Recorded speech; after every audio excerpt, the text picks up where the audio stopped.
Well, hello and welcome to today's EMA Expo presentation. Today we'll be discussing how to apply AI and machine learning to electromagnetics. My name is John Twarduk. I'll be your host for the presentation today. If at any time you would like to submit a question, please use the question feature that you'll find at the top menu bar. The chat is closed, so you can only use the Q&A button to submit questions today. Our speaker today is Dr. Rene Fuger, who's been working with the technical team at CAD/FEM Austria since 2016 with his main focus on electromagnetics, multiphysics, and systems simulation. His work includes supporting customers in getting started with simulation, developing workflows and customer-specific solutions, hosting seminars and training courses, as well as doing simulation consulting for his customers. Rene studied technical physics at the Vienna University of Technology, and since 2021, Mr. Fuger has been a guest lecturer at the MCI, and he teaches a course on electromagnetic simulation. So without further delay, I'll give the floor to you, Rene. Yeah, thank you, John. Thanks for the introductions and welcome to everyone. I'd like to present today something about machine learning and AI. And especially in the case of engineering, simulation engineering. And that's something which we're focusing on. And also we are about training data, knowledge, and so on, how we can implement this one. I would like to start with a question. So who uses AI or machine learning regularly? You have the opportunity to give some feedback using Teams. You can use the Q&A.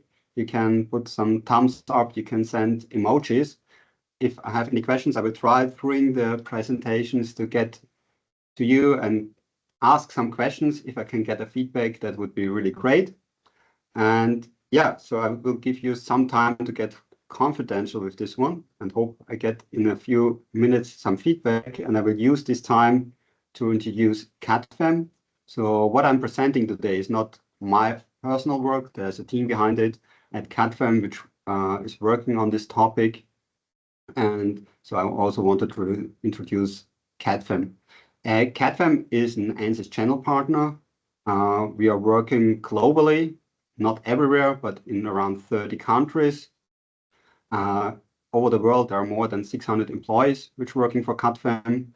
And we have a focus on the Middle European side or European area, with offices in Austria, France, Germany, Ireland, UK, and Switzerland.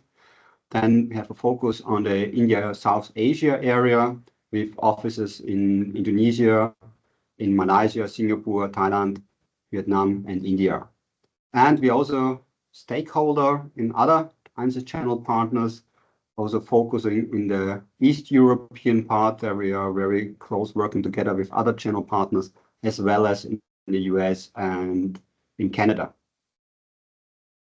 What we are doing, if I'm focusing here on the European part or on the part on the German-speaking area, Middle Europe, as we call DACH area, there are about 260, 270 employees. We have 9 locations in this area, 2 locations in Austria, 2 locations in Switzerland, and several locations in Germany. Our company is still family owned, and it was founded in the 80s, exactly in the 1985.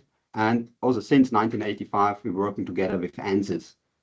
So we are Apex channel partner, we are engineering service partner, system integration partner. We're working with more than 2,000 customers in this area, not worldwide, in this area, in the German-speaking area. And we have a very high connectivity to our customers. So they stick with us, we work with them together. So what means the ANSYS channel partner? So we're selling ANSYS software and complementary tools.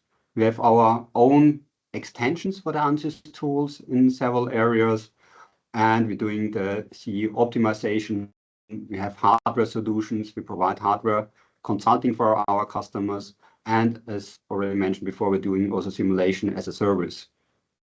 That requires that we have more than 130 technical engineers, ANSYS specialists, which can do the consulting, the supporting part. We have the local technical support, so we support our customers in the different countries where we are working on locally with a team. We have the software and the engineering training. We have a lot of trainings. We have more than 130 different courses, training courses we are providing for our customers. We have the expertise and the ability to do simulations, and we have also IT management. So that plays also an important role to provide here IT support for our customers. Okay, that was a short introduction from CAD/CAM, and I'll go back to the questions which I had before. Who uses machine learning, AI, artificial intelligence regularly in the work? So I don't know if you have got already a feedback, but yeah, I can tell a little bit from my experience. I mean, there's a lot of machine learning AI included in software which you use and you don't know there's some machine learning. If it's some routing, if you have a software which gives you the best way from one point to the other point, maybe there's some machine learning.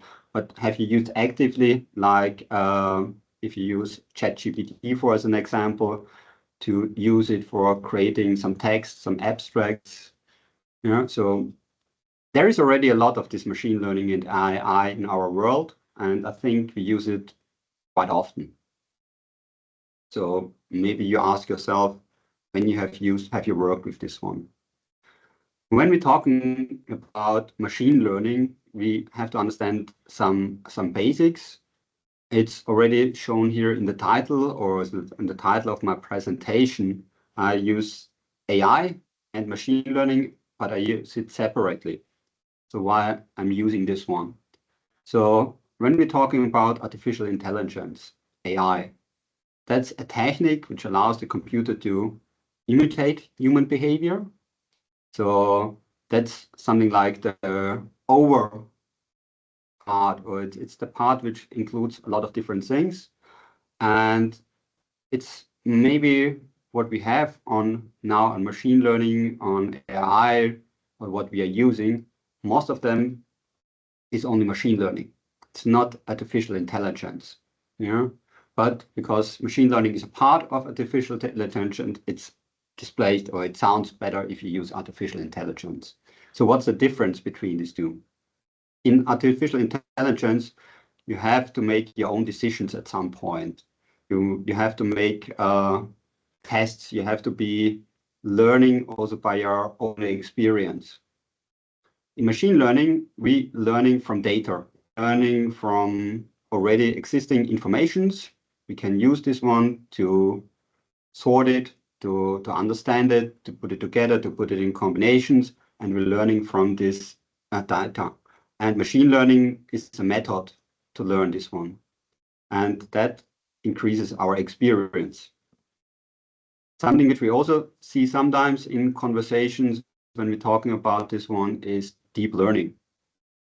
That's also a part, again, of artificial intelligence. It's a part of machine learning, and it's a method.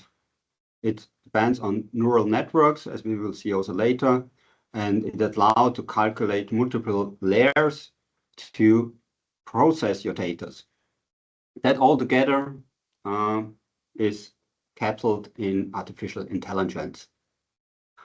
Okay, so if I'm using AI, if I'm using machine learning, maybe it's exchangeable. Yeah, but if you're thinking about what's nowadays used mainly, we're talking about machine learning. So I would say 90% or something is machine learning. There's maybe a few percent which already used for artificial intelligence, AI, but main part is machine learning. Okay, so what we understand under machine learning. So we know our computer and we work with our computer regularly or most of the time. So my part of the work, I'm working every day, nearly my whole time in front of the computer, of the machine, but it could be also any other machine. What is the machine doing? It's following instructions. I tell the computer what the computer should do, and he's doing it, depending on the program which we have in the background. How does human learn, or what is human learning? So we are learning through experience. through our thoughts, through our sense, through our also what we heard. So there's a lot of different parts which help us for the learning. For example, if a child, is touching the hot plate of your cooking area, he learns that's hot, he get hurt, and it's maybe not a good idea to touch it. So that sense, there's an experience. All the parents, also I tried it to explain my son, if you touch the plate, the hot plate on the cooking area, you will get burned and it will hurt. He was not listening and he tried it. Okay, that was luckily, it wasn't really hot anymore, but he sensed it, he learned it by doing. So that's human. Human makes decisions, tries, asking or re-asking data's information, what he get, the human. That's how we learn. So that's what we see when our kids learning and so on, and that's what we're doing. We're learning also from data, we're taking books if we get older. So when we can read books, we learn from books. During the study times, we listen to our teachers and try to learn and understand. What is machine learning now? Machine learning is, it takes data, they are somewhere available, we have to provide the data, and tries to find patterns in the data, tries to understand what's inside the data, find a systematic in these data. But it learns from data normally. Maybe we have to distinguish between these two parts a little bit, what I understand under machine and machine learning. As I said already before, my machine is doing some work. When I tell them the input data, he has a program and works with this one. That's traditional programming. So someone was there writing a program and told the computer what the computer has to do when it gets this input data. And we get finally an output. It can calculate data, it can create pictures, it can do a lot of different things. But it's a program which we have to put it as an input. Machine learning turns this a little bit around. So what we have is input data, experience, trainings data, however you want to call it. We tell the computer what we're expecting for some of the trainings data as an output, and the machine or the computer is generating his own program or his model. So that's machine learning. When we have then the program or the model, we can use this program to estimate, to calculate for different input data. So instead of that we provide a program, tell the computer you have to do this exactly in this way, we tell the computer that's the input, that's the output, find a way, find your own program, how you can handle this one, or how you can get from the input data to the output data. So that's machine learning. The important thing is, if you take human and machine learning, it's everything about knowledge. It's about understanding. It doesn't help if I have a lot of data and I don't understand them. It doesn't help if I get a book which I can't read. So we need knowledge. We have to create understanding of what the data is doing. So that means when we're talking about machine learning, instead of a program with explicit statements, you have to do this one. And if this is in, then you have to do this one. Instead, we have now an algorithms to find patterns in our data, in our inputs, to describe the output. So that's important things for machine learning. Okay, so we heard already what's important for machine learning, and we can define it as building blocks, for example. So at the beginning, there are data. Without data, I can't train my machine. It's very difficult to teach a computer or a machine to learn something, to create your own data. It needs some starting point. It's maybe also different. A human who is interested, who says that's an interesting part, so that's why I want to learn this one. That's the reason why I'm doing this. So in this case, we have to provide the data which the computer or the machine can work with. We need an algorithm. So that's the brain. It doesn't help if we have a lot of data and we have very high computer power, but we don't know what we should do with the data, how we can handle this data. It's even bad if you have a lot of data because it makes it more difficult to handle it. So we need some algorithms, some way to handle this data, to recognize the patterns, to make decisions. That's also an important point. At some way of the algorithms, we have to make decisions how we want to proceed on. And I mentioned it already, computer power. So the question would be why we don't have machine learning already since a lot of years. So we have already a lot of we have a lot of ways to do it. It is a question of power, as we will see also a little bit later. If you don't have the computer resources, we don't have the power, we can't use these algorithms because it's not as straightforward and easy to do. So the point is, without data, there is no learning. So we need data. Without the algorithms, there's no intelligence because we have a lot of data, but we don't know what we have to do with it or what we should do with this one. Without the computing power, there's no practical applications. So that's the three parts which we need for any machine learning AI application. We need data, we need algorithms, and we need the power to handle this data, to work with this data. So where come the data? That's where it starts. I see this very similar to simulation. So if you work on engineering, on simulations, if you put in bad data, you get bad output. Yeah. So it doesn't help if you have the best simulation tool and doing my best in setting up the simulations if the input data are not good. Yeah. So then the output data can't be good. The same is for machine learning. If my input data are not good or not in the range where I need them, or if they are not practical, I will not get a good output. So I have to get data. When I talk about data, because of my work, of my experience, I always think on simulation data. So I produce a lot of data every day, doing a lot of simulations. I learned with the results. So I know that the next time I have to do it maybe a little bit different, but I create a lot of data. But there's also data from experiment. There's also data from measurements. And also from my experience, if I'm doing simulations, at some point I have a reference with measurements. Because if I don't know what's coming out, it is difficult to decide if the simulations works well, or even it's difficult to set up the simulation. So everything starts with data, and I have to get somewhere this data. That can be geometry parameter, process parameter, material parameters, whatever. There's a long list of input parameters. Some of them are more important, some of this input parameter may be less important, but to this part we will come later. And I have output parameter. That's normally not a single parameter. It's most often few parameters, several parameters, which I want to get out from this one. So input, output data.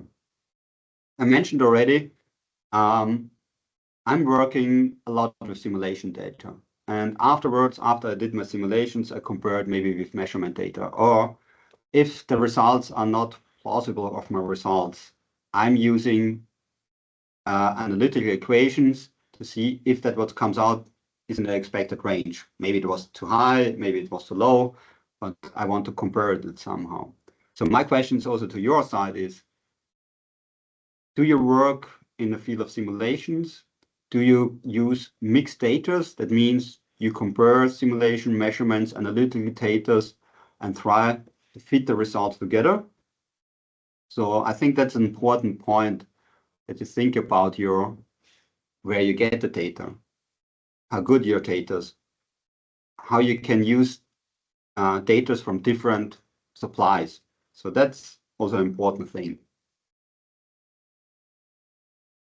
Okay, so data are important, but when we have data, we want to analyze them, and we can talk a lot about data, noise in the data, and so on, and where you get the data. Is it measurement? Is it simulations? Is it some equation? Whatever. So there, you can collect your data, but then you want to analyze the data, and there is two, I would say, main differentiations. First, there's something which is called regression. So I want to predict for an input value the output value where I haven't done any measurement. I have measurement done around this point, but I haven't done it at this exact point. So that's where I have to find a regressions. I want to define the descriptions how for certain input parameter or an output parameter depends on a certain input parameter or several input parameter to the output parameter. In general, the output is some regular number. That can be a price. If I want to know how the price is varying over time, that can be temperature, that can be age. But the important point is I have to find a regression. I have to find a curve which described my sampling points. On the other side, I want to do some classification. I want to predict, is this working or is this not working? Simple example, your emails. You get a lot of emails, I guess. So I got a lot of emails and a lot of them are spam. That means that's an email which not interesting for me, or it's regularly, which I get often. I can't read them anymore. So I have to decide to classify, is this important mail or is it not an important mail? So that's a decision, a classification, green, red, okay, not okay. I can be also decide, is it an apple or is it a banana? Yeah, I have to make this classification. I'm not interested, this is a banana with 10 centimeter length. I want only to know banana or not banana, for example. But that's classification. That has some influence also on the algorithms which we are using, how we classify data. Also important for me, what I learned in recent time is types of machine learning. And if you look at this one, I have to say, from my own experience, I'm working since a long time as a trainer, sports trainer. And also when I look into how my son is learning and so on, and how I'm learning, I have to say that's the same what human is learning. So I can make a supervised learning. That's what I do in school normally, I would say, or what is a big part of what you learn in school. It's supervised learning. I have an input. I know 1 + 1 is 2. So that's the predictions, or that's an apple, that's a banana, that's a melon, whatever. I learn on this information. Someone tells me if it looks like this, or if it tastes like this, then it's an apple. So I can learn. And at some point, if I taste something, even I don't see it, I know, okay, what I've tasted is an apple. Yeah, so I need input, I train, and then I can make predictions. That can be also more complicated things. The other thing is unsupervised learning. So if you don't have anyone who tells you this is an apple, yeah, you can taste a lot of apples, yeah, but you would never say it's an apple. You can call it whatever you want. But from your observation, if you have apples and bananas and you try the different things and you can say, okay, this one thing tastes like, I call it apple, and this tastes like a banana. At some point later on, I can make, again, decisions. So I have inputs, I look into patterns, I look into difference, and then I can make my output. I can say, okay, that's an apple and that's a banana by tasting. Reinforcement learning is something which I told already before. That means I make some experience. Yeah, I try something. And after I tried it, I find out it's working or it's not working. You remember on the hot plate, I touch it, I learn it's hot, and hot is not good for me. So I have some rewards, can be positive or negative rewards. And also I can use this for machine learning. Yeah, I can tell the machine, that's your starting point. I want that you learn how to drive a car without making any accident. So he will learn, he will make accidents, but he learns from this one. So that at some point he understands, okay, that's good or not good. The difficult part is to find some awards for the computer. It's not so easy like by human, that if it hurts, okay, that's really a strong feeling. You say, I don't want to have this again. In the computer, you have to define it in some other ways. But reinforcement learning is really, you try something, it's working or it's not working, and you make your experience. And that's something which you need when you have to make fast decisions. I think you can't use, again, I go to the driving, autonomous driving. you can take all the possible situation which you can have when you drive a car and use this as a learning input. There's so many options. So you have to make your learning by doing a little bit. Yes, you can put at some starting point. It doesn't make the sense you put your car out with autonomous driving and it makes an accident at the first corner. So there are some basic which you learn them, but then you have to understand a little bit what is a car, what is a human, how I have to react on this one. So that's reinforcement learning. And all this can be used in AI, in machine learning in different ways, but also all of them have some advantages, some disadvantages, and maybe take some time. The last point from these three main points when you think about machine learning AI is computer power. I told you before that's a really important part because without computer power, you might not can solve your problem. And to get some idea, so if you use image recognition, so you have 10,000 images and you want to see in which of those images you see a car, and you train your machine, it might take 1 to 4 hours on a certain hardware. Yeah, it's not every hardware is good for each application, but that's something which we will not go into this presentation here. If you use medium language model, yeah, it's 1 million lines of text. It's maybe 8 to 24 hours. Okay, it's also something which you might can handle. If you go then to large language model, so that means you have a lot of this way called token. It's not really then a text anymore. You put text parts together and you learn from this to understand the text, and then that you can create your own text out of this one. That maybe takes 2 to 4 weeks. You might say, okay, 2 to 4 weeks is not as long, but you're looking into the hardware requirements. We're talking about 1,000 plus GPUs, which you have to use, high quality, standard for machine learning GPUs. So there's also a lot of hardware costs, if not only time. On the other side, if you're thinking about small time series models, so you want to predict what's happening in the future, you have some measurement data over time, that maybe minutes or hours to train your machine learning software or your computer for this one. If you're thinking about simulations, so we come back to my main work, models with simulation data, you have 30 to 40 data points. This can run in minutes, maybe hours, depending if you have scalar values, if you have field outputs on a CPU or GPU. So there will be some changes. So the algorithms will be getting better, also the performance will be getting better. But that's also something which I always get asked, okay, how long takes the training? Do you need a special hardware to train? And what we see from here is already that maybe training your machine on simulation data, on scalar outputs, it's much easier than when you want to make image recognition or if you want to make a large language model. Okay, so that's the general basics about machine learning, AI. And now I want to come into a part where I want to present what's our approach. It's maybe not correct. It's not the CADFM approach, but it's from Propellogen, which is a new founded or very new startup company, I would really say, or it's a new company where we are partner from them. So it's included in the CADFM group, which we have seen before, the worldwide CADFM group as a partner.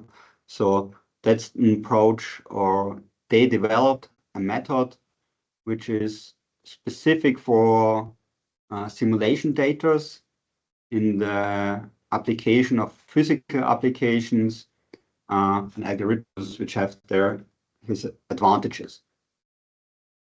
When we're talking about algorithms, so we might have to start with the most common one. So if you talk about machine learning, AI, you always get confronted with neural networks. Why neural networks? That's something which is a rebuilding of what our brain is doing. And it's a most widely used algorithms for several reasons, which we will see later on. So we have neural networks, how they are working. We have several input data, which you see here on the left side. We have here these blue dots, which is then more or less the learning process, and we get here an output from the learning. As everything, we have to train, we have to learn our algorithms. So we have input data. Connected to this input data, we have some output data, measurements, experience, simulation data, whatever. And then we compare what our neural network gives out with the input or with the measurement data, with the training data, and we define some error. So that's the forward propagation from the input to the predictions. Input, we make some predictions. We define or we see some error. The prediction was good, not so good, whatever. Then we go back to the training algorithms and adjust the weights. What the weights is comes on the next slide. But the main point is that we have a backward propagation of the error to adjust our assumptions in here. And that's a process. And if I have more training data, I can at some point parallelize them and can train very fast on this one. But the main point is we have input data, we get an output, we compare it with the output which we are expecting, and try to give a feedback to the training network to optimize the output. As I said before, the main part are the neurons. Why it's called neurons? Again, it's that what human people have in the brain when we're talking how humans are learning, brains learning. We have neurons. Neurons are something like in hidden layers. So we have the input layer and we have the output layer. And the really difficult part, or the part which costs a lot, are the hidden layers. Because if I have more hidden layers, our model is better. I can train more complex things. I can handle more input parameter, but it makes it complex.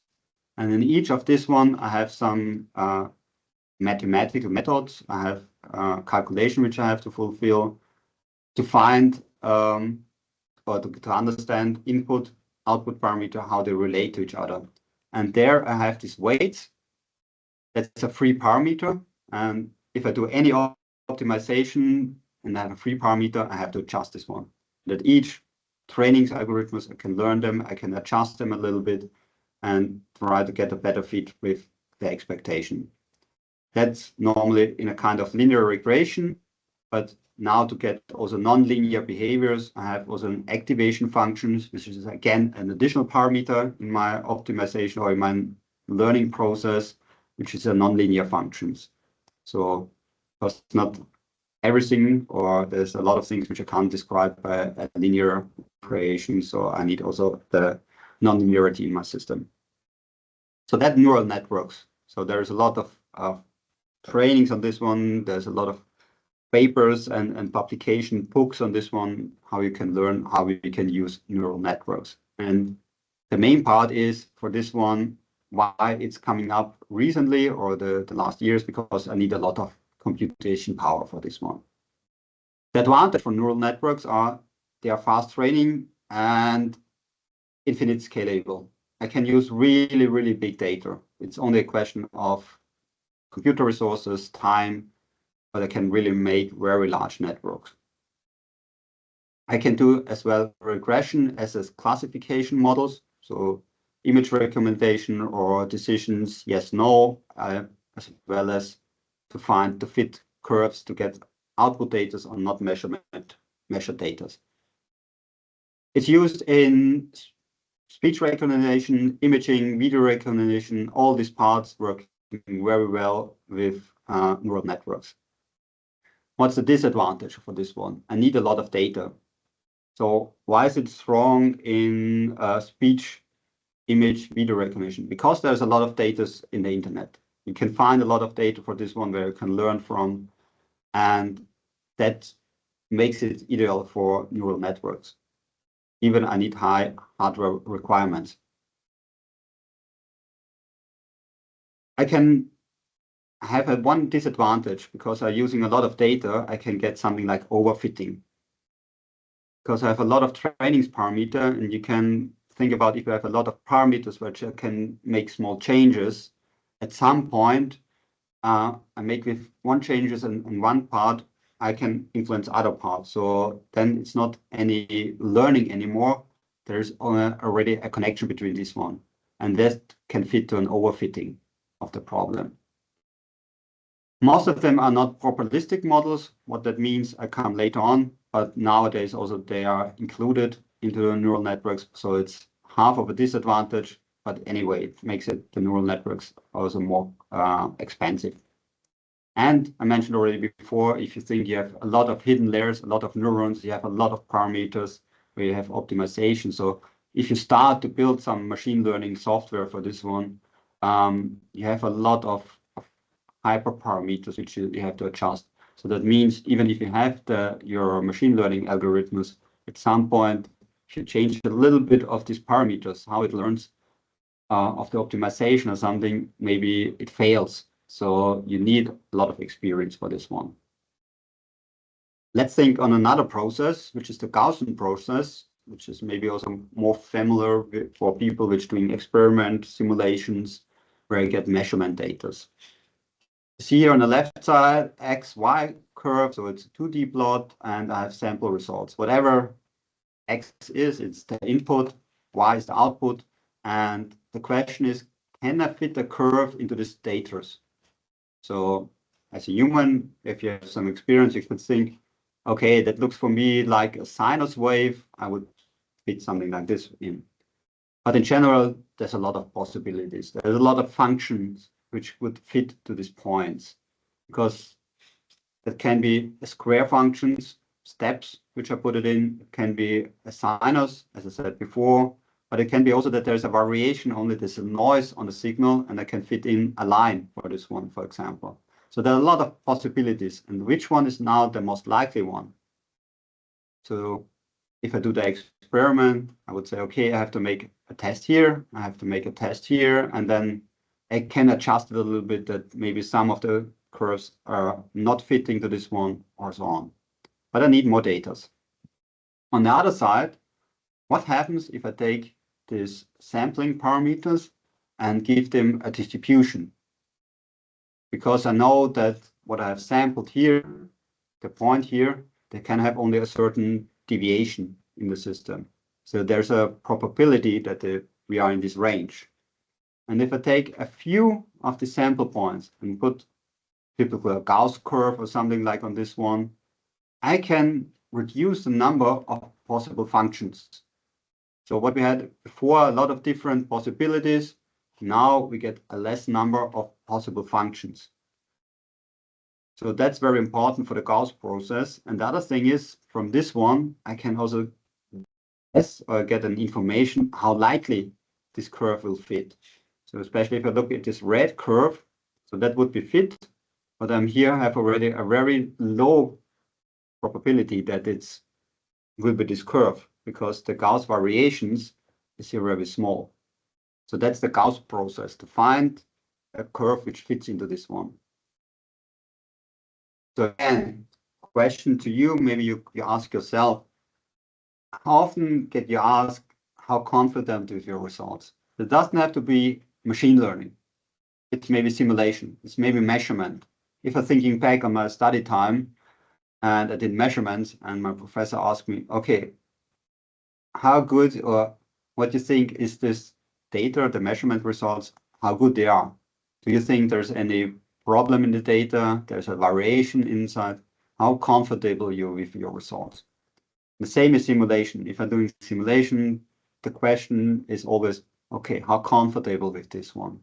And then you guess, okay, there could be a numerical error, or if you do measurements, you know, okay, the measurements are in this range, you have a noise in this area, so it will be plus minus 5%, 1%, 10%, 100%. Yeah.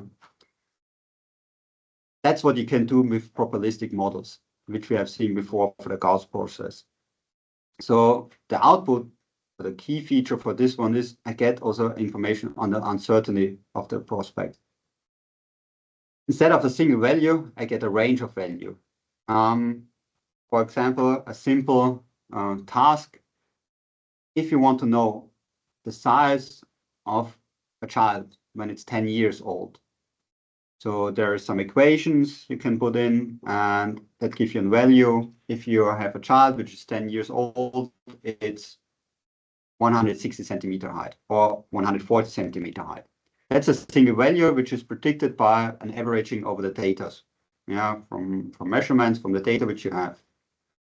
A Gauss process would be also give you the feedback that the size will be 160 centimeter.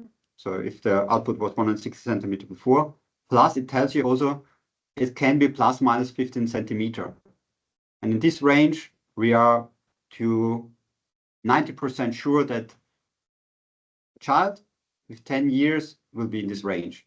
Okay, that's any numbers. I don't know. I haven't seen any study on the size of childs at 10 years, but that shows you get first information.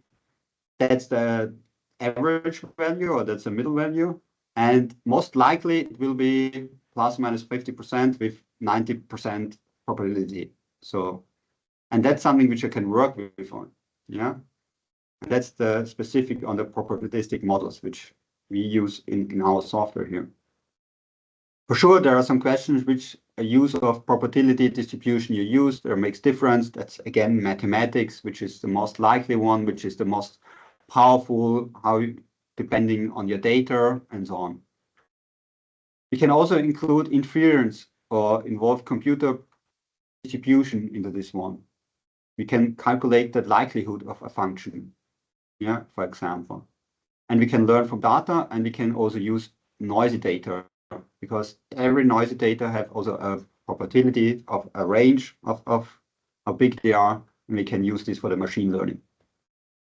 So important, a probabilistic model is defined by its use of probabilities to the model uncertainty on the data. And that's something really important if you're working with data uncertainty. Outputs and parameters. It doesn't just tell you what is likely to happen, it tells you also how confident or how likely this will happen.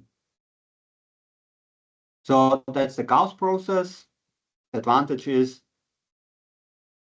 we can use the most probability function out of infinite number of functions. So we have a lot of different functions which we can use in.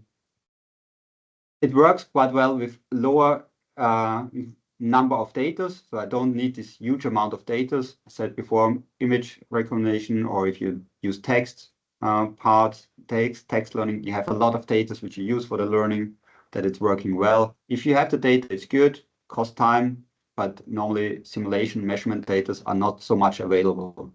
It's not like that you say, okay, I'm making 10 millions of simulations. Yeah. Normally then you also don't need any machine learning afterwards. So you want to work with less data which you have. Also the parameters which are used to find the right curve, or using the kernel function which described this one, have less parameter than the neural networks, where we have a lot of hidden layers and so on. And I can use also prior knowledge into the learning, because I can input physics equation behaviors into this for the learning for this one. So it's really also good, again, for physical application. The problem is this is not really scalable for large numbers of samples. As I mentioned already before, we're getting a problem of overfitting of the data. And we have to work with tabular data normally. So that means it's a little bit more difficult if you have images, image recognition or something. The Gauss process is not the best solution maybe for this one. And also the kernel engine that, again, needs some expert. So I think everyone knows that machine learning is nothing out of the shelf. You need some experience. If you want to make your own machine learning algorithms, you need some knowledge about this one. Okay, what Propulsion have done, or the developer of this one has now done, put the neural networks and the Gauss process together. We get something which is called deep infinite mixture of Gauss process, which is shown here on the right side. So we have some neural networks which are learning. We try to find correlations or correlation lengths with this one, and we get some covariance of functions, and we use these together with the Gaussian process. So we mix these two and try to get the advantage of both of them, of the neural network and the Gaussian process. So we can use this for non-stationary probabilistic models. We have less hyperparameters. The kernel is developed. We're talking about the software which we have here. It's hardly scalable like a neural network. We can use a lot of different data, and we have low hardware requirements. So the two approaches which we have seen before are put it here together to get the optimum for engineering data. We're talking here about engineering data that can be measurement data, that can be experiments, that can be simulations. It's not maybe the best algorithms tool if you want to make speech recognitions or you want to make large language models and so on. That's maybe not the right solution. So when we put these two together, we can use an everyday desktop for compute a lot of things, not everything, but a lot of things we can do on a normal laptop or small workstation. Don't need large cluster computers. We can make fast training because we need less data, less training models. We can make prediction of the confidence of our results. We can use this for simulation and experimental data. And we can use this then for AI machine learning on our applications. Okay, so what we have done or what have done Probabilistic for examples, they have already done a lot of studies. There was also already a lot of projects. But if you want to define a little bit of task, so machine learning is used in a lot of different tasks. You want to use it everywhere. You expect a lot of advantages for this one. But here a list of some applications. Scalar classification, for example, can the geometry be generated? Yeah, if you have an automatization to generate different geometries, can it be done or can't be done? Predicting maintenance, material classification. Yeah, that's scalar classification, which we can do. Can also use scalar single or field regressions. So as I said before, we want to predict curves, results, and so on, predicting the minimum, maximum values depending on the input parameters. We want to know how it behaves over the time. We want to predict what's happening in the future on the data which we have until now for measurements, for example, or simulation data. And as well, we can use it for field simulations. There's also the possibility to use it for image classification, not recognition, so classifications. So we want to test, get several examples, and we want to see, is the probe okay? Is there a crack inside? So that's what's run then automatic through, check each of the output of the object, what we our product, and check if there are some problems in this one. We can use it for time series, for example, sensor data, CFD simulation, transient result, electromagnetic transient simulations, and so on. That can be then used in different applications. Yeah. Or we can use it for digital sensors, for example.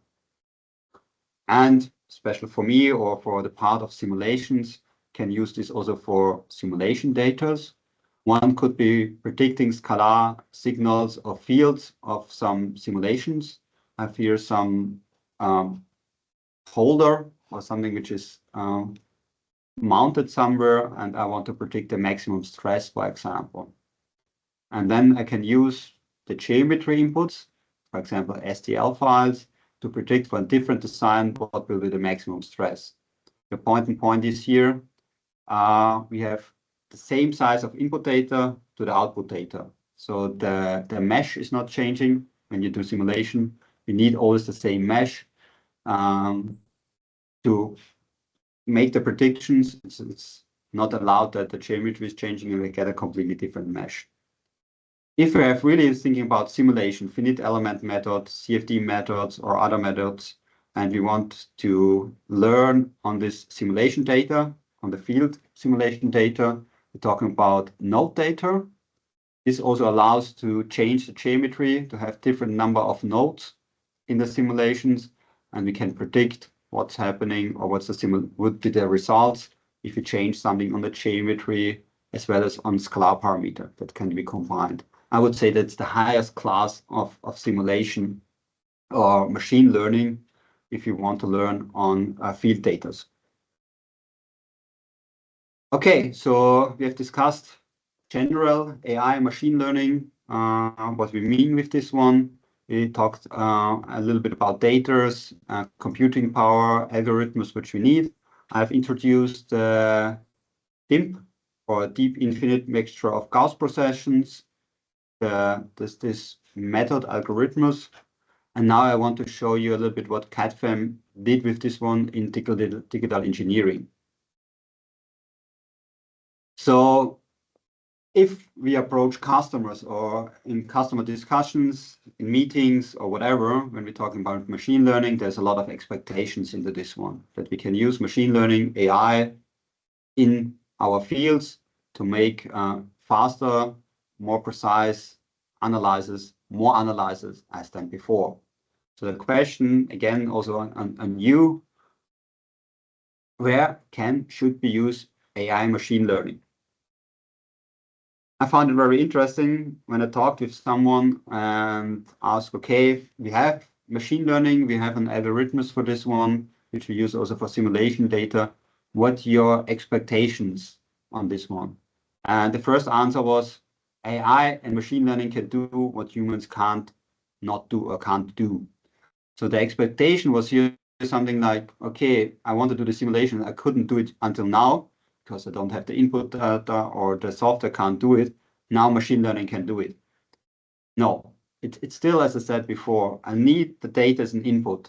I need the algorithms which solve this one. And I still need the human. I need the algorithms and I need the understanding, the connections between the input and output parameter. Without any pattern which can't find, I will not get a new physics out of machine learning. So that's maybe the outcome. So think about bad inputs, bad outputs. So simulation is an important part of in the development, in the design development and so on. So it helps to reduce costs. It makes the development faster. It can improve the performance or the quality of something. So we can have a risk mutations, or we can think about where's the weak point of our problem. Sustainability, we can reduce material we are using. Maybe we can also reduce energy for something. We can analyze complex things, multiphysics thing, and it enables innovation. So I don't think I have to go deeply into this one. What's the advantages of simulation? And I also don't want to spend a lot of time why we should use simulations and how this helps to reduce costs. I think we have heard this a lot on different presentations, that virtual testing reduce costs, makes it faster, we get faster to our product. But what can do AI, machine learning for us? If you put the machine learning, the AI thing at the beginning, from the idea, we can faster define our design. Maybe we can make faster decisions, and again, we can reduce time to the result. And with this one, we can reduce cost. Another thing which we are thinking on machine learning is at CAD/CAM, we're doing a lot of simulations. We have a lot of experience. We have a lot of knowledge. So that means we can use all what we have learned yet until now on simulation to learn AI, to learn our machine. If we have then the knowledge, we have the ideas, we can use this one for predicting new designs. And with the new predictions, using machine learning, we get faster our results. But what's play here a role? We need a lot of data. We have to store this data. We might need a cloud. We can save them on-premise, and we need the hardware. We have a lot of data sets. We have large and small data sets. We need them somewhere. We have simulation data. We have test data. We need hardware, GPU hardware, CPU hardware for the simulation. We can do it standalone or progress in integration.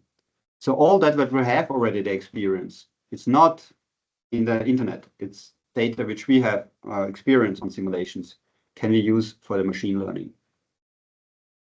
So now I want to come to some examples. First, automatization or model preparation. How much time you spend to prepare your simulation model? I don't know. It's always the part which I don't like normally, or which is the part which is the hard stuff, to prepare the model, to clean up the model, to define the boundary conditions, define the loads, the excitations. This really takes a lot of time. And often it's automatization. It's only because the geometry changed a little bit. It's difficult. It takes time. So what we have done is look together with a company which we're working with, it's Gemu, is maybe we can automate this one. So we get a lot of different geometries. And to make the simulations, we have to find the inside surfaces, because we need the inside surfaces to do here CFD simulations. Can we find an algorithms and automatizations to take the geometry and find automatically which are the inside areas to make the negative volume of the thing and make the fluid CFD simulation, and we get it to a report. So that's a process where normally the person is sitting there, look at the geometry, clicks on the different surfaces and says, okay, you're the inside surface, please make the negative volume. So time and costs. Additionally, we have to define materials. If we have recognized the surfaces, then we have to define the materials. We have to define the mesh. We have to define the loads, the boundaries, everything which I said before. How we can do this automatization, how we can do this faster. There are some classical approaches by taking the geometry, finding by names, try to use also always the same names. But if it's geometries which are a lot of parts in it, which is not very clean, the geometry, we could reach something like 70% by a classical approach.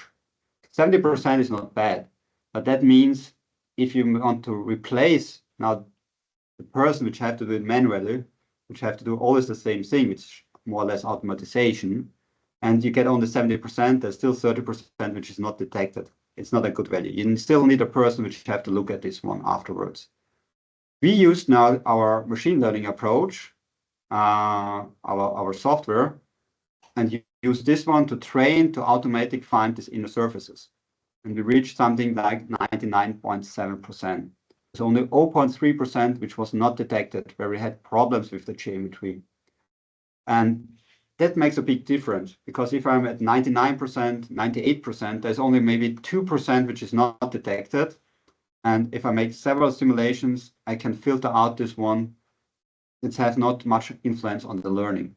Yeah, so that's something where I really can replace this manual work, this routine work, by using physics, AI, and the process. So the point is, or the advantage of this one is really, I can reduce the time, I can automate this one, I can use my worker for something else, for new designs, new special things. I can use the simulation engineer, and that's a big advantage. Yeah, and I'm talking here about a lot of different designs, 2,000 different values parts, so a lot of different simulations. It's always the same thing which you have to do in a model preparation. Okay, that's something where we can use our machine learning algorithms, where we can use AI. Optimization. Optimization is something where we also have a lot of different designs which we want to analyze. And the question is how many designs I need and who is deciding which parameters I'm using. That could be again a person, yeah, and he's defining some starting parameters, do some simulations, analyze them, and then again decide in which directions or which parameter we still need to simulate them. And also, again, my experience often run in the wrong direction, where I try to use one parameter, more data points for this one, and at the end, it wasn't important. So that means, how does it look like for design of experiments? I have the person which makes a design plane that can be simulation, can be measurement, experiment, whatever. Doing some experiments, getting the results, analyzing the results. If you're happy, that's fine. If you're not satisfied or you don't have enough data, you go back, you repeat this one, you make a new design plan, and so on. And that costs money and costs time. If you put in here machine learning, so we can use some inputs of what we are expecting. The machine learning algorithms makes a design plan, doing a few simulations or tells you some tests which you have to do. You make the test. It is learning from the results which you get out. Again, if you're confident, it's fine, you're finished. But if you have to make additional simulation tests, measurements, it helps you to provide you which data are missing, at which point I can make a good fitting into the data which I have, and I can make a predictions. So it creates its own data to make this learning process more efficient. For example, we have here an electric motor where the challenge was to design the optimum cooling channels. We used here 25 simulation designs. Each of them simulates a few hours because it's a CFD simulation. With this training data, we went into our machine learning algorithms. This took about 5 hours for creating this one on a single customer grade GPU. We did this one, trained our model on this one, and afterwards we had a trained model where we can predict for different designs in a few seconds how the cooling is better, what's the maximum temperature in the cooling of the motor, and so on. So in this case, machine learning helped us to find different designs to optimize the design for the cooling of the electric motor. Reducing effort, minimizing time expansions. The question which I also get confronted several times is, isn't not enough to use a simple model for the simulations to make predictions? I know that it's maybe not so exact, but maybe I can find already the right direction. That's something where we, again, combine machine learning and different fidelities of our simulations. We make very coarse simulations, which is low cost. We can do a lot of simulations. We do some high fidelity models with precise simulations. We have long simulation times, longer run times, so maybe also more expensive. And then we compare this one. It's similar if I do on the left side tests, measurements, experiments, and on the right side I do simulations, or the other way around, depending what's more exact, and combine simulation, measurement data to get a really good model out of this one. So multi-fidelity modeling means in our case that we maybe can use data which are not as precise as it would be possible, but it's very cheap to create them one.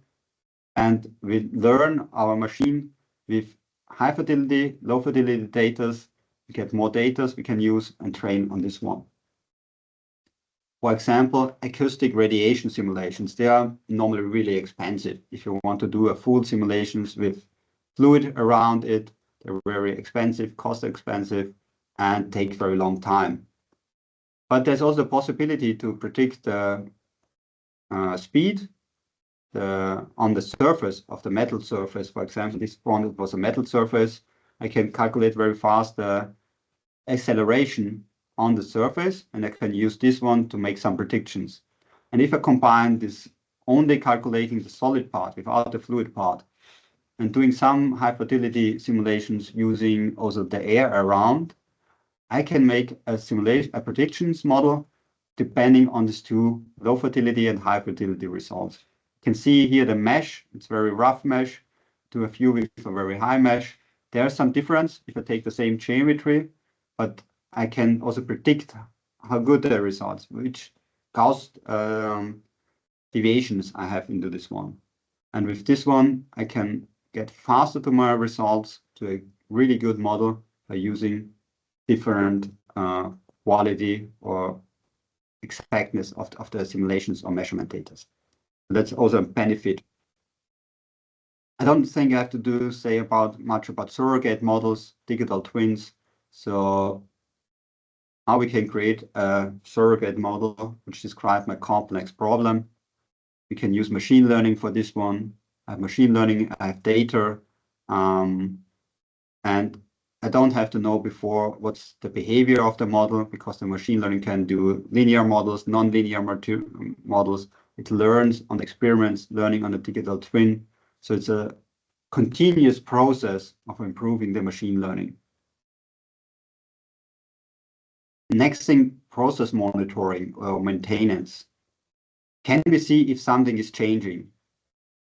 Maybe a story also to this one. I was talking with a customer who said they're making saws, so they're cutting big wood parts, and the person who is operating the machine can hear if something is not working correctly because he's working there all the time. He has some ear protection, but he still can hear something, and he can tell if we have to change the source, or we have to change something on the machine, or we need some changes in the cooling. He can hear it because it's an experience. And the same can we do with machine learning.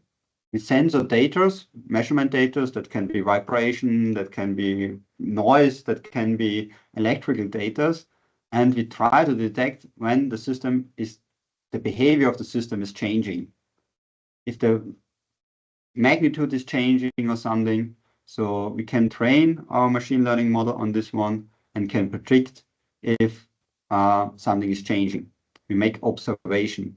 The important point is we don't know what have to be changed at first. We don't know how it changed, but we detect now is something changing.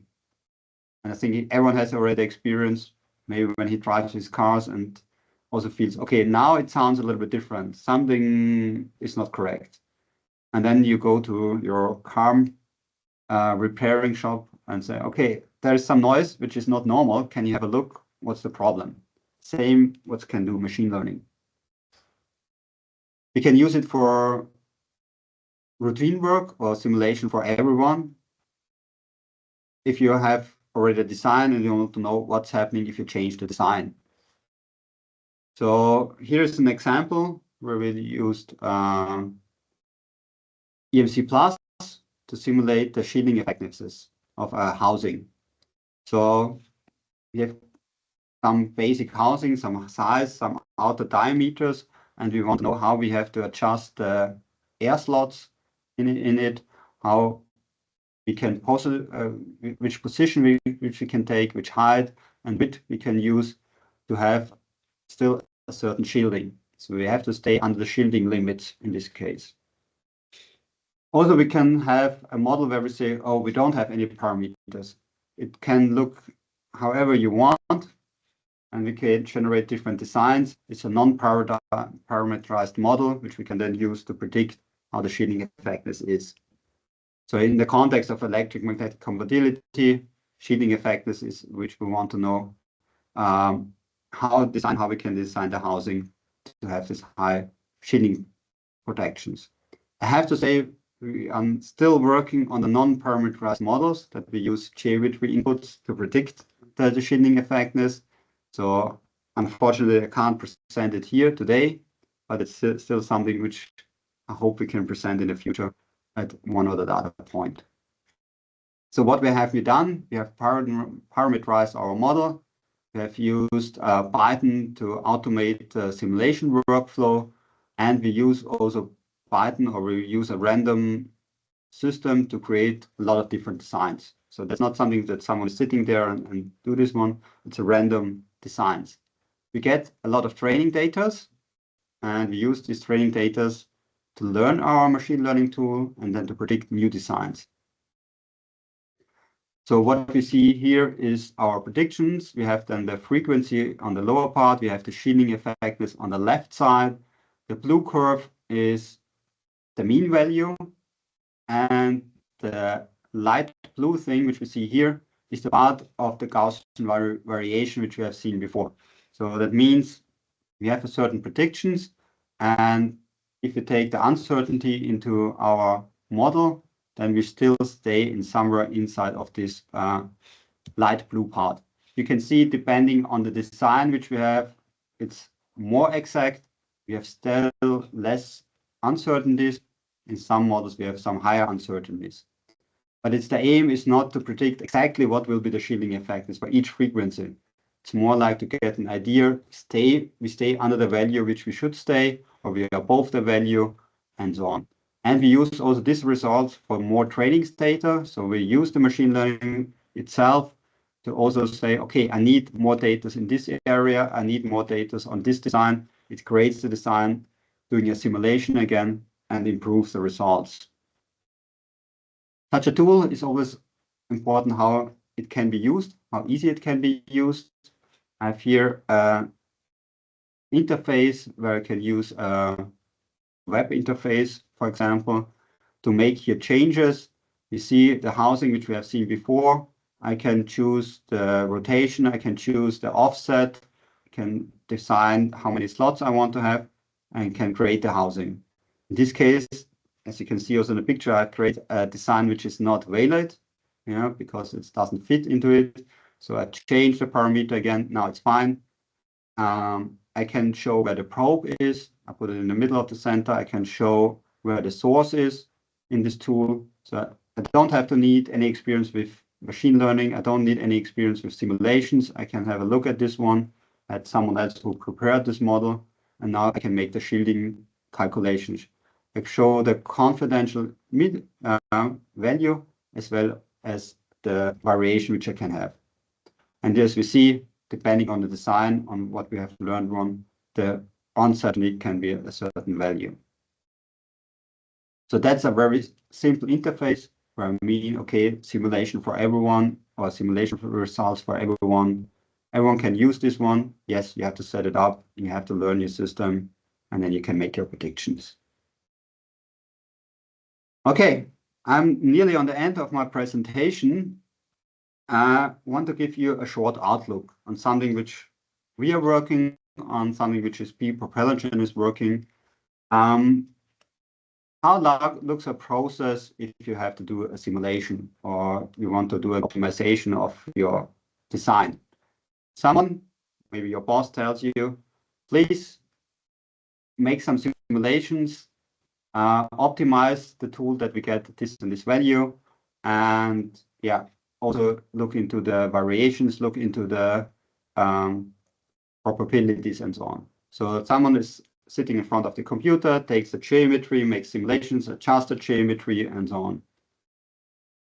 And you have to save the data, you have to analyze the data, you have to make a report, and so on, and then you have to make the next planes. What if you have an interface like this one, where you can ask your machine learning tool, I would like to run a Bayesian optimization on my design parameters using the workbench file project, using plus minus 20% of the reference design as bounds. And I want to have 3 start designs and 1 optimization adaptive with 1 design adaptation. I mean, that's the same what your task is. So put it in here as a text. And now the Stochos agent starts with the processing. It interprets what you have written here as a text. It takes the project, the workbench project, open this one automatically, is running the simulation, is learning from the simulation, running the different designs, plus minus 20% is what I have defined. And then you use the machine learning process to make this optimization, to verify that the trained model is good enough. Using this trained model then to make the optimization, runs again a field simulations, a workbench project afterwards to see how these predictions puts together with the field simulations. That can be repeated several times. And finally, I get an output which says, okay, that's the best design. And we have a safety factor of 97% or something. So that's the interface. I haven't opened any workbench in this case. Yeah, they're existing already, the file. And maybe that's also the difference. I'm not starting with letting the machine learning think about how to simulate it. I have already data as an input. As we know, data are always the input.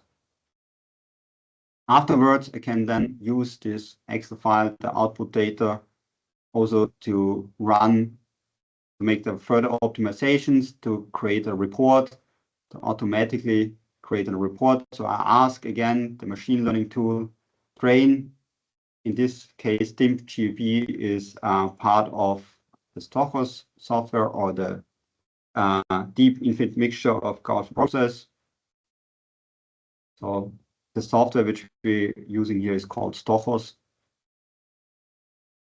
Using this for training data again, and I can use here now for further prediction. I can train my model, different steps. Again, it's like telling the computer what he has to do with the certain input data.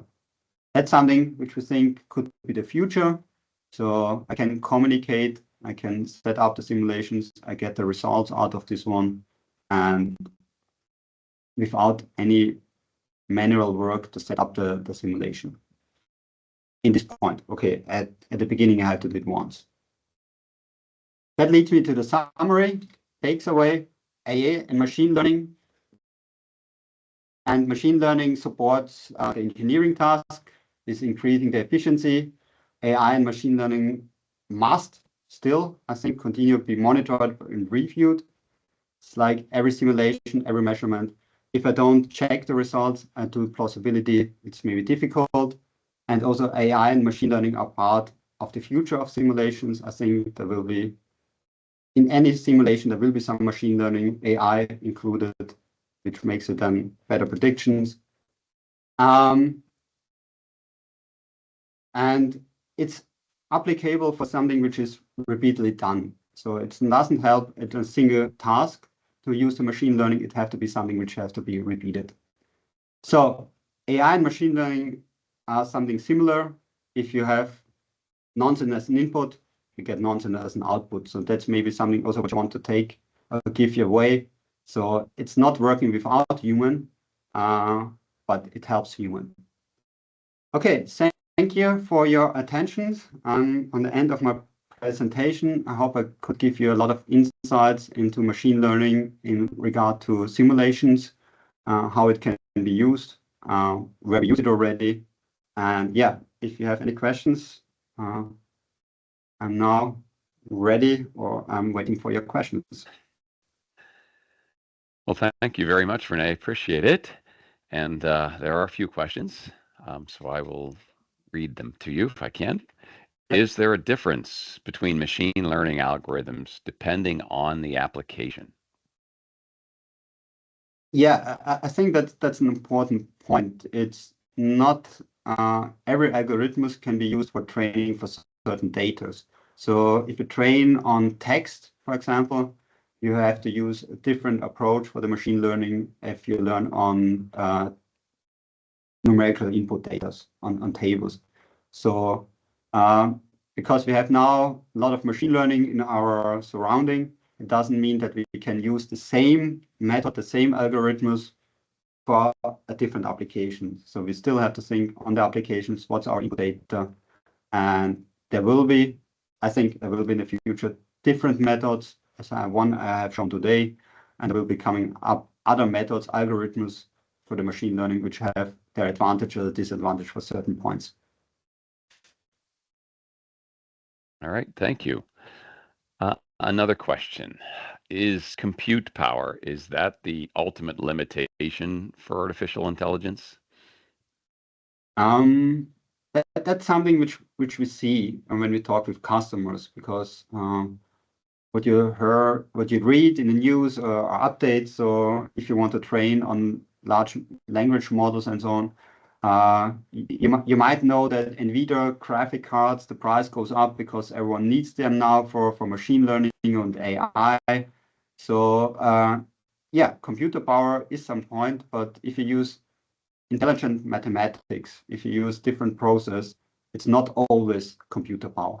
It's not working without computer power, but maybe it's not the best way always to use. Don't think on the method, think on the mathematic, run it on however, how many cores you have. So I think you need some intelligence to have the right algorithms to use the computer power efficiently. Okay. And then regarding the specific the algorithm you presented, what is the specific advantage of the machine learning algorithm you presented, and what advantages does it offer for those of us who do numerical simulation?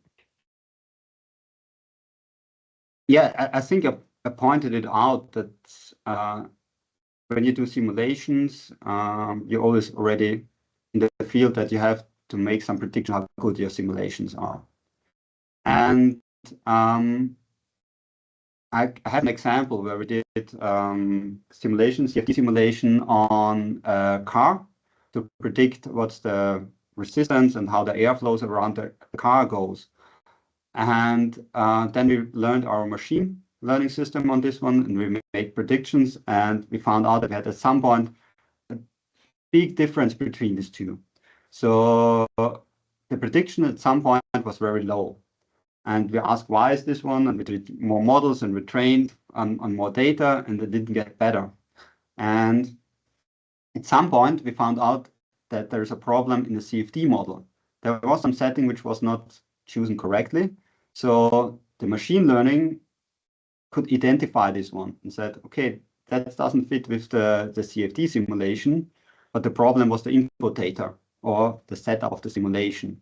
So I think that's really a big advantage of the algorithms which we have, that we can make some predictions, that we get some confidence in the results which we get out. And also the other thing is that we use less data, because simulation data are still expensive, I would say, and you can't easily get 10,000 simulation data on something. If it's a small model, maybe. And that's also the difference. If you make machine learning, you have a lot of data. If you take images, you can have a lot of images. It's not as difficult. And our algorithms can learn on less data. You don't need so much data and can make a good predictions and can also define the uncertainties. Mm-hmm. Okay, a few more questions. For the housing shielding effectiveness example that you showed, how do we generate or obtain the labeled data needed to train a supervised learning model? Do we need to run simulations to get these results and prepare the data set? Yeah, so we have to prepare the data set. We have to first start with some simulations, I would say. And also what we have done now, we had already a certain geometry boundaries defined. So at a later point, we also want to think about, okay, how far we have to extend these parameters, or how many different designs we would allow, and how good we can make the predictions. And again, that's also what we have in this Gauss process. If we want to make a prediction on something, on data, on information, on a design which we haven't trained, it's really very different to that what we have trained on. It will say, okay, I can make a predictions, but it's a very high uncertainty in these results. So yeah, if I understand the question is correct. So the point is, yeah, we need the training data. We have to make as possible large data, but at the same time, we can also say, oh, our predictions, our machine learning is only working in this area. Okay. Another one regarding your parametric versus non-parametric slide. Are you referring to generating geometry for training data in a non-parametric way, or using non-parametric machine learning models that train on the CAD simulation mesh? The final goal would be really to have a non-parameterized model, because that gives us more freedom on the design and allows also the machine learning in his routine to, at some point, to create designs which I might not think. So there can be designs which I'm not thinking on. So if it's not possible to do it with the parameter, it can be design new designs, make simulations. It's maybe also some point of creative to think about what can happen. So finally, the goal would be to work with a non-parameterized model to give the full freedom on predicting the behavior. Great, thank you. And I have one last question. Will agentic AI replace the simulation engineer?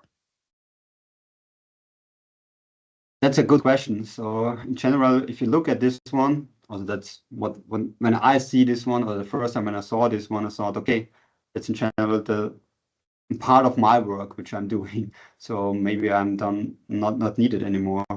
But also what I learned from machine learning, and the same for simulations, when we think some time back, it still needs the engineers which overlook it.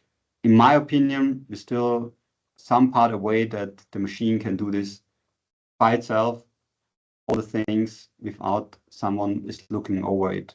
So maybe it will change how we work, but that's something which always happens, because if you think back what you have done 10 years ago, 20 years, 50 years ago, and what you're doing now, that's always changing. But I currently don't see that it's completely replace it. It's more like our work will look a little bit different. Or I like also to see it a little bit when I have a new task. I'm talking with my colleague, which sits on the other side of the table, and we're discussing how we can solve the problem. What if I don't have the colleague on the other side, which I can discuss? I can use the AI to have this conversation, and both of us can learn something on this one. So maybe we have to think about a little bit this one as a colleague, which help us at the work. Well, very good. Thank you very much for the presentation today. I think that is the extent of the questions that we have. For everyone who is an attendee, you can look for an email from EMA in the next day or so, which will also contain a link to the recording of this presentation. If you do have further questions, by all means, reach out to us either on our website, ema3d.com, or by email. Also, I'd highly recommend, we've got a webinar series that EMA offers. The next one up will be July 23rd, and it'll be highlighting actually a new software tool that we're offering, which is called ANSYS STK Shield Plus. It is an add-on to the STK mission modeling tool. So take a look at that webinar if you have any interest. If you're an STK user, that would be of interest to you. Again, thank you, Rene, very much for your time in putting together the presentation today. Everyone, thank you for attending the EMA Expo. And again, watch for an email from us that'll contain a recording of the session. With that, I will close the session out and thank everyone for attending. Thank you very much.